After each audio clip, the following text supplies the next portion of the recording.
Hello happy crafters and welcome to my channel. Today I'm going to be sharing with you all this start to finish process on how I go about altering this little box which has a sliding door. I thought it would be super cute to do some stamping and a little bit of collaging to this box. So I start off by just doing the entire surface on the inside, the outside. I go ahead and do the sides. I do everything. The only thing that I would kind of recommend is that if you're gonna have something that slides in, how this box door slides in, try to gauge that edge that goes into the sliding slots, because if you put too much paint on it, it might get stuck. I had a little bit of a problem with that. I did kind of have to sand the edges down a little bit to make the door kind of, slide in and out. But other than that, super easy to kind of like start that whole process. You really won't have any issues with, decoupaging and so on and so forth. As long as you just steer clear of the sliding areas where the door slides in. So I continue to add the entire, to cover the entire box. Again, like I said, both inside and outside, I covered the front and back of the cover, as well as the back of the box and the sides. And I kind of wanted to give it almost like a napkin. I wanted to have like that kind of background, kind of like a super layered with a lot of different layers. And so I picked this really busy paper to kind of add like some collaging elements to the inside of the box as well as to the door, the front and the back. And I kind of just add some glue, stick the paper, and then tear the paper off because I wanted it to have like all of these distressed edges. And I didn't really want to control the look of it too much. So I wanted to kind of allow the glue to just grab what it grabbed, and then I can have kind of like a more organic, distressed kind of look with the collaging. And then I just make sure that I kind of smooth it out.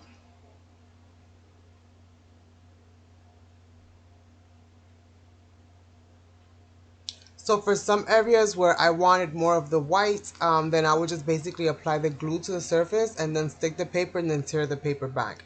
For pieces that I wanted more control, then obviously I would just kind of go ahead and decoupage them straight in there. I didn't want the box to be like full of white, so I only did that in a couple different areas. And kind of smoothing it out, making sure that, there's no air bubbles, there's no little pockets. I'm trying to just get it as flush as possible. You can also do this with a plastic bag. Like if you put a plastic over the top, you can kind of smooth it out that way as well. And kind of help you get some of the wrinkles out that sometimes do happen when you're using like wet mediums and paper.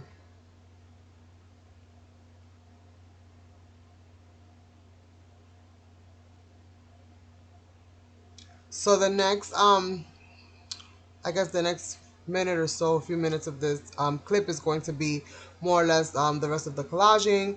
And this paper is from Hobby Lobby. It's an amazing paper pack. It has such a variety, all different kinds from vintage to like modern. Like it's just really cool. It has a lot of different papers on it. So if you don't have it, I would definitely recommend that you get your hands on it. The paper's kind of thin, but that's okay. It's perfect for these types of projects where you're going to be doing like collaging and you don't really want to glue down like heavy paper. This works just fine.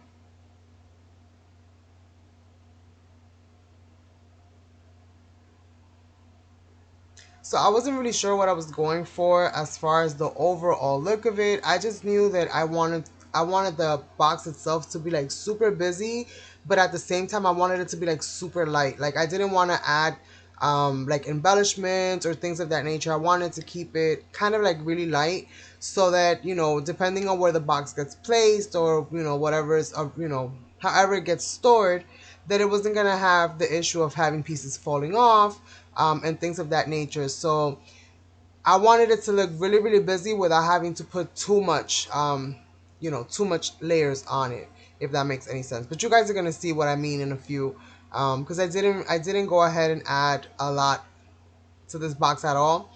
What I did do is a lot of repetition of the same. So besides the paper and the stamping, there wasn't really much else that went into this. Just adding a little bit of color here and there and a little bit of distressing, but overall I love the way that the box came out. And I'm super excited to kind of, have it on its way because it's going somewhere, which I'm not gonna say just yet. But yeah, so I kind of, like I said, I did have to go on the sides and kind of just file it down just a little bit. I kind of have to shave it down just a smidge because the chalky gesso is, I guess it was making it kind of stick, so the door wasn't closing all the way. So a little bit of finessing, but I got it to work. So I only did decoupaging on the inside of the box. I didn't do anything on the walls, or the outside of the box for that matter. I only kept the decoupaging strictly to the inside of the box and the cover front and back.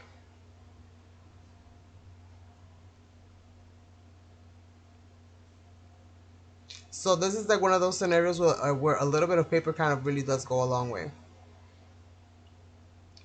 And I didn't really, like I said, there was really no rhyme or reason for where the pieces of paper went. I just kind of placed them wherever, um, knowing that I was gonna have to fill in the spaces to a certain degree, with the stamping and things like that. So, and I can't wait for you guys to see the stamping part. I really love the way the stamping came out. For as much stamping as I did, and all the layers and all the overlapping that I did, oh my goodness, I think it came out really, really cool. It kind of reminds me of the Tim Holtz paper with all the different layers. I really liked it. So here you see an assortment of different stamps. I got like brick, I got honeycomb, I got this little clock, some like branches or foliage, however you want to call it, like, and that's basically about it, I think. Oh, and one other one that had like numbers because I wanted to kind of like incorporate something that was like out of the element. So I got the numbers and stuff, which is that one right there. It has like a little tally on it. So some of these stamps are from like Tim Holtz, other ones are generic, like from all over. I have a little box where I just kind of once my stamps don't really work too well for cleaning on like the blocks, I just kind of throw them into this box and use them from there. So those are like the ones that I call like freehand stamping, where it doesn't really stick. You could just kind of put it wherever you can put it, and you'll be lucky if you get it the right way one time. So that's what these are.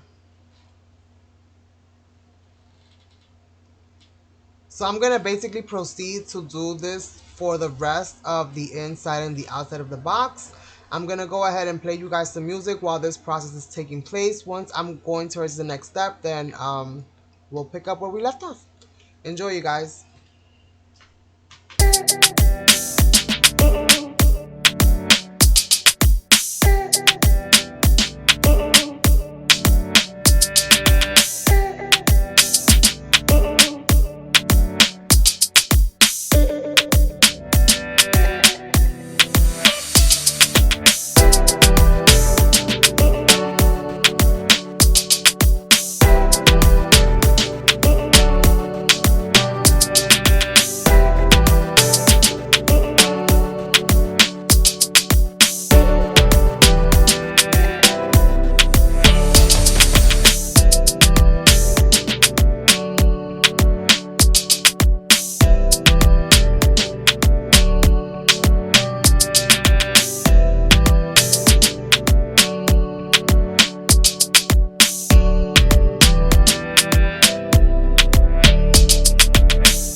Alright, my friends, so now I'm going to do a little bit of stenciling, and this is my own DIY paste that I create. I've shared videos in the past on how to make them, and I'm kind of mixing it in with a little bit of this mica powder that I have that it's for mixing in with resins, and it's also kind of water soluble, so that's kind of what I'm doing. I'm just playing with this technique. It's the first time that I've done it. I just wanted to add a little bit maybe of variation to it, add a little bit of shine to it, which I was able to achieve, but I think mixing it in with that black paste was just too potent, so I ended up just kind of rubbing a little bit right over the top, which worked out just fine. And once it's dry, it's kind of set so that none of the mica powder will move around. So that's basically what you guys are going to see for this section here is just me using some stencils. I end up using my own little DIY brick stencil that I made, oh my god, so many eons ago. But I still find ways of using it still one of my favorite DIYs that I did when I first started here. So I kind of made a little bit of a mess here and spilled the mica powder, but no big deal. I was able to pick it up. And luckily it's not so expensive, so it's not that big of a deal. So I'm gonna go ahead and just do that, and you guys are gonna see me playing with um, some of the mica powders. I tried to see if I can kind of use them like a brush show, and that it's kind of like a mix between a yes and a no. It does kind of mix around, like it dilutes and stuff like that, and it does, you know, kind of blends around. If you guys would like for me to do like a review type of video for the mica powders that I purchased on Amazon, which will include a link to where, you know, the ones that I bought and everything, then I would love to hear that in the comments down below. Please feel free to let me know, and if I get enough of you guys commenting that you wanted a review on that product, then I'll create a special video for it for you guys. And also my paste, I mean, it's been a while since I put a video for that, but if you wanted to see the DIY paste, you can always, like I said, comment down below, and if I get enough people requesting it, then I'll definitely make a video to share with you guys how I do the paste. My paste is really thick, and I absolutely love it. So hopefully you guys will enjoy the rest of this when we get to the other sections of it. Basically, you know, we'll pick up where we left off, but for the meanwhile, what you guys are going to see me here do is just basically do the stenciling, which you guys have just seen me do. I didn't really do too much stenciling on this project besides a little bit of the brickwork and just the two kind of sections that I did there. But other than that, I really didn't do too much stenciling on this project. The other things that you're going to see me do here in this section, like I said, is just basically play with some of the mica powders and diluting them and just kind of adding them in different ways. So you're going to see a couple different techniques that I'm going to use here, between kind of just using them kind of like the brush stroke powders to kind of using them like a watercolor to a couple different techniques. So I hope that you guys will enjoy this next part of it.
Alright, you guys, so that was a lot of fun playing around with those colors and diluting them and just trying different ways of how I can play with them in the future. So I've gone ahead and kind of fuzzy cut the image that I wanted. Again, I got this paper from the Hobby Lobby paper pad, and I really liked how vintagey it kind of looked. I guess I'm still having a little bit of fun here, kind of just adding a little bit more bolder colors and doing it with Mod Podge, which I guess was, I just had a wondering about how it would look with the Mod Podge, so I just added it in there just to, also try that technique as well. So you guys, I'm gonna go ahead and just kind of add some of this decoupage glue all over the place and just kind of seal things in, since I'm already kind of sealing her in as well. I figured, I could add another coat, it wouldn't hurt. And that's basically what I did, just to make sure that I kind of have like all that mica powder kind of set in place and not moving around. I used this Faber-Castell water-soluble sketch pencil to kind of just define a little bit more of the lines and just add a little bit more shadow here and there. And I just kind of start playing with that and kind of highlighting the bricks and just trying to give the bricks like more of a 3D effect. Also, I kind of like envisioned her standing like in front of like water or on water, like if it's a rainy day or something of that nature. And so I used some metallic pencils to just kind of add some highlights and kind of give like this very loose interpretation of like water or like of translucent kind of floor because it's wet. Um, so yeah, but overall I really like the way that it came out. I think between all the different layers. And just the different techniques, because it kind of wants to be vintage, but at the same time it also has like that mixed media flair to it. It also has like that, that color, so it's not like completely vintage, it's not completely modern. So it's like kind of like a crossover in between. And I just think she looks super cool. She looks very like independent and in control. She's like walking where she wants to walk. She doesn't care if it's wet. So basically, somebody who's in charge.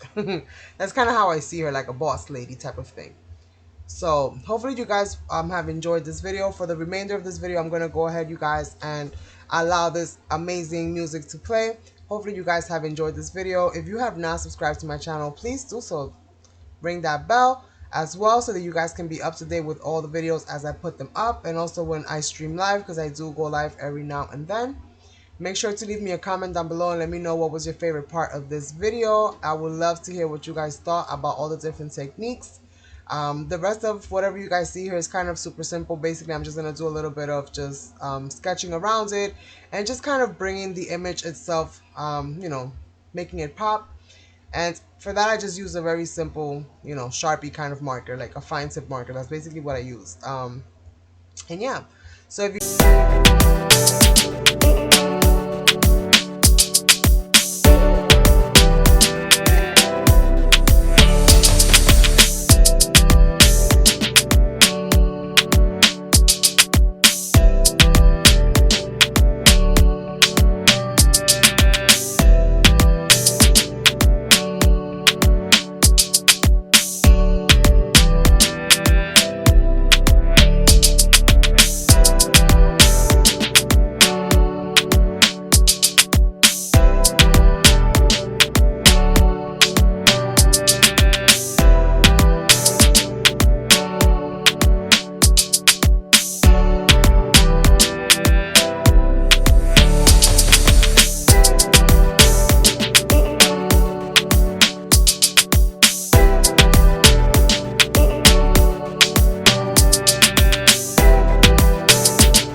guys like this whole video, subscribe, like, share, and comment will be greatly appreciated. And I will catch you guys all on the next one. Thanks so much for watching.